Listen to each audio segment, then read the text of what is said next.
8 दिवस सुरू असलेल्या ग्रामदैवत एकविरा माता यात्रा उत्सवाची सांगता, महाप्रसाद वितरण।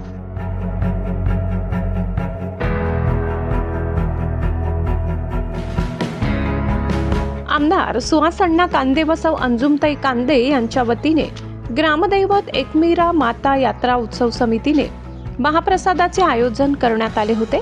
या प्रसंगी जवळपास 5000 पेक्षा जास्त भक्त भाविकांनी महाप्रसादाचा लाभ घेतला। या उत्सवाची सांगता झाली।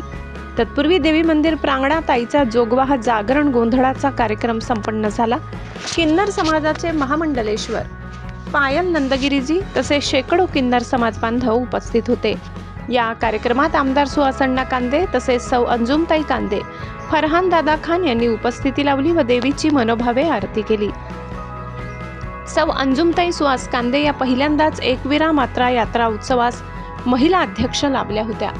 त्यांच्या नेतृत्वात 8 दिवस उत्साहात ही यात्रा संपन्न झाली। यामध्ये विविध सांस्कृतिक, धार्मिक, मनोरंजनाचे कार्यक्रम संपन्न झाले।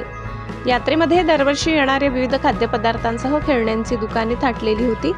महिला बचत गटांना प्रोत्साहन म्हणून स्वतंत्र स्टॉल व्यवस्था करून देण्यात आली होती आणि मोठ्या प्रमाणात महिला बचत गटांनी भाग घेतला। नांदगाव केसरी कुस्ती स्पर्धा या यात्रेत भरविण्यात आली। कुस्तीपटूंनी मोठ्या प्रमाणात सहभाग घेतला। यामध्ये चांदीची गदा मनमाड येथील पहिलवान संग्राम साईनाथ गिडगे यांनी पटकावली। कार्यक्रमाच्या यशस्वीतेसाठी नगराध्यक्ष सागर हिरे यांच्यासह सर्व यात्रा उत्सव समितीच्या पदाधिकाऱ्यांनी परिश्रम घेतले। 8 दिवसांच्या यात्रोत्सवाला प्रारंभी 7 किलो वजनाची चांदीची त्रिशूळ, मुकुट, पादुका आदी आभूषणे आमदार कांदे व अंजुमताई कांदे यांच्यातर्फे देवीला अर्पण करण्यात आली। देवीच्या मुखवट्याची सवाद्य पालखी मिरवणूक काढण्यात आली। अभिजित जाधव व आमू जाधव यांच्या गायनाचा कार्यक्रम पार पडला। 12 गाड्याही परंपरागत पद्धतीने ओढण्यात आल्या। तसेच रात्रभर टेंभे पेटवून परंपरागत सोंगे नाचविण्यात आली। त्यामुळे नव्या पिढीला लोकसंस्कृती व धार्मिक परंपरेची माहिती झाली। ख्यातनाम नृत्यांगना गौतमी पाटील यांच्या लावणी कार्यक्रमाला मतदारसंघातील हजारो स्त्री पुरुषांनी हजेरी लावली।